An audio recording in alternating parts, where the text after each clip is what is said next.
What's up everyone, Darcblade here with an information video regarding this week's limited bounties and event quests in Monster Hunter World. This is for both PC and console versions of the game and is for the week starting the 29th of March 2019. Now this week is a little bit of a slow week, especially on console.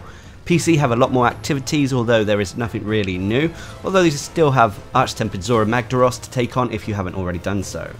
As for the limited bounties though this week, both PC and console versions of the game have the same. Hopefully this means that they are lining up once again, but we'll wait and see if this is a continuing trend or not.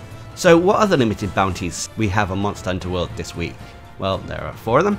First is an ecology survey to hunt Great Jagras. We have to hunt 3 of these monsters, and it can be at high or low rank. And for doing so, you'll get research points and some armor spheres. Next is a General Elder's Recess limited bounty to clear 4 quests in this specific location, and it has to be at high rank. But seeing as you can't really get the Elder's Recess at low rank, it's not like you have much of a choice. Anyway, for clearing 4 quests, you'll get research points, some advanced armor spheres, and a silver Wyverian print. Next is another General 9-star rank limited bounty to complete 5 quests at this specific rank. 9-star quests are normally tempered monsters or endgame hunts. Anyway, for clearing 5 of them, you'll get research points, some hard armor spheres, and a silver Wyverian print. And then finally is the general limited bounty to clear all of this week's other limited bounties, and for doing so, you'll get research points, a gold Wyverian print that can be exchanged for monster gems at the Elder Melder, and a golden egg that can be sold for Zenny. So those are the limited bounties we have for both PC and console. Not too difficult unless you haven't got to endgame, and to be fair, it's not going to be too hard to get this week's bounties done quickly. Just consider taking on 9-star rank quests in the Elder's Recess and then finish it off with a few Jagras hunts. But anyway, let's move on to talk about the event quests. Now we're going to talk about console first and then PC. Well, console only have 2 event quests this week. First is Chew the Fat, a 2-star low rank quest that requires no hunter rank to participate in. This has players taking on 2 Great Jagras in the Ancient Forest. It's a low rank quest for beginners, but it can come in handy this week as we also have the limited bounty to hunt Great Jagras. Anyway, next is a visitor from Eorzea Extreme, which is the Extreme Behemoth. This is a 9-star high rank quest that requires hunters to be hunter rank 50 or higher. This has players taking on a tempered behemoth in the Elder's Recess. And for completing this quest, you'll get the Draken Layered Armor as well as a guild card title and bragging rights that you've actually done it. Unfortunately, it is probably the hardest challenge that Monster Hunter World has to offer, and group play is strongly advised. It can be done solo, but it's not advisable. But what about the event quests on PC? Well, they have a lot more than console. First is Greeting the Gluttons, a 4-star low rank quest that requires hunters to be hunter rank 6 or higher. This has players taking on a Puke Puke, Great Jagras and Paolumu in the special arena. And upon completion of this quest, you'll be rewarded with quite a few meal vouchers that can be spent at the canteen to guarantee your food buffs. Next is Flesh Cleave to Bone, a 5-star low rank quest that requires hunters to be hunter rank 8 or higher. This has players taking on an Adogeron and Radaban in the special arena. Nothing too special about this quest, although it's a way to farm materials from these monsters.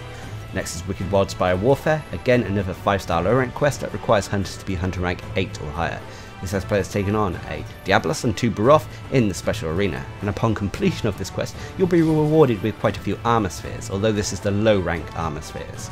Next is Coral Waltz, a 7-star high rank quest that requires hunters to be hunter rank 13 or higher. This has players taking on all the monsters associated with the Coral Highlands, so that's Sisiyaku, Paolumu, Pink Rathian and Legiana.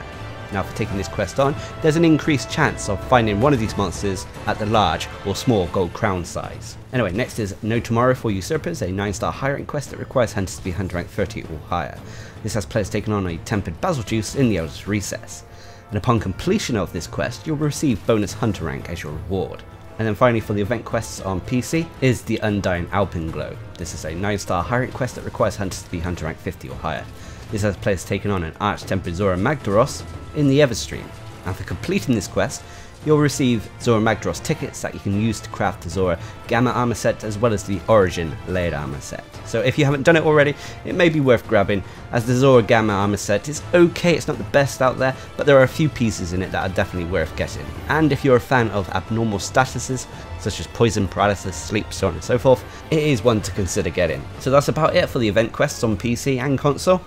As you can see, it is a little bit of a slow week, but next week is going to be a little busier. PC players next week will have access to Arch-Tempered Xenojiva, and console players will have another chance at taking on Arch-Tempered Kushala Daora. There's still no news at the moment of when Arch-Tempered Nergigante is coming along, or if the Spring Blossom Festival is even around the corner, but as soon as I find out, I'll be sure to let you guys know. I don't like to speculate too much, but I can imagine Arch-Tempered Nergigante coming after the current wave of Arch-Tempered monsters have gone through rotation. But we'll have to wait and see. Anyway, what are your thoughts on this week's activities? Leave a comment down below, and until next time, I've been Darcblade, bringing you an information video regarding this week's limited bounties and event quests in Monster Hunter World. Hope you enjoyed the video, thanks for watching, subscribe and like for more.